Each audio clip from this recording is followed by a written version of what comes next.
Hi, welcome to Future Dragon Rocket. I am not Ryan Reynolds.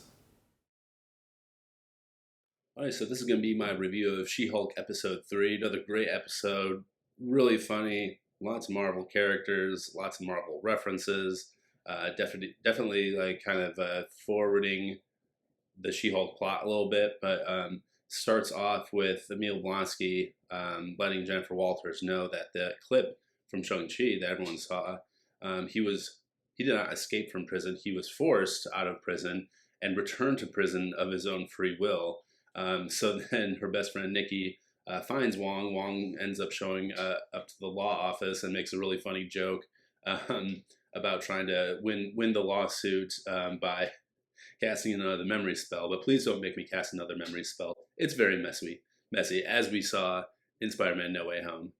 Jennifer Walters' former associate Pug at the other law firm turns out to be dating this Asgardian shapeshifter who has been shapeshifting into Megan Thee Stallion. And this is going to be hilarious because Jennifer Walters was just mentioning in her car how we're not going to get a cameo in every episode, every week of this show. But yeah, we have Bruce Banner, we have Emil Blonsky, we have Wong, and now we have Megan Thee Stallion. So we'll see if she shows up later in the episode. During the parole hearing, Emil Blonsky actually changes into the Abomination against the wishes of his attorney, Jennifer Walters, and just shocks the whole room. But turns out he's just like Professor Hulk. He's just like She-Hulk. He can remain as Emil now in the Abomination form. And we kind of assumed that since he was in that Shang-Chi scene and just kind of like, listened to Wong to return through his portal. But that was really funny hearing him speak as Abomination. That's the first time we've ever heard Emil speak as the Abomination in the MCU. And it turns out that the parole board actually sets Emil Blonsky, the Abomination, free on condition that he wears an inhibitor and does not shift, I guess, or transform into the Abomination anymore. If he does, I guess they'll probably return him back to prison. And we see his like 7 soulmates, all the 7 girlfriends, if you will, just like cheering in the background.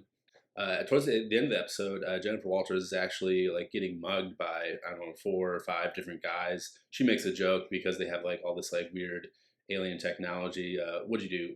Rob a Asgardian construction crew? And they're like, yeah, we did. But then after she, just easily fights them off, they like get back in their van, and one guy tried to stick Jennifer Walters with a needle, but obviously that needle can't go through her green skin. And they're like, well, the boss is gonna be mad that we didn't get a blood sample, essentially. Gee, I wonder who their boss could be. Maybe Val?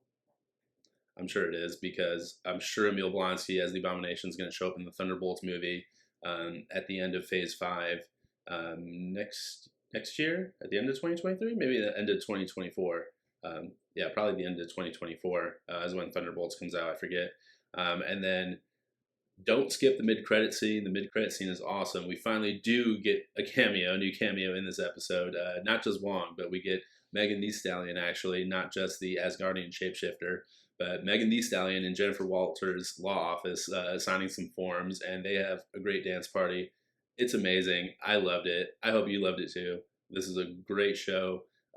Definitely the best MCU show of this year. We'll have to wait till it's finished to see if it's better than like Loki and WandaVision, but so far so good. I'm loving it. It's very entertaining. It's got all kinds of references, all kinds of Easter eggs from Marvel and the MCU. So if you're not watching it, I definitely recommend this show. Thanks so much for watching Future Dragon Rocket. Subscribe down below. Share on social media. See you next time.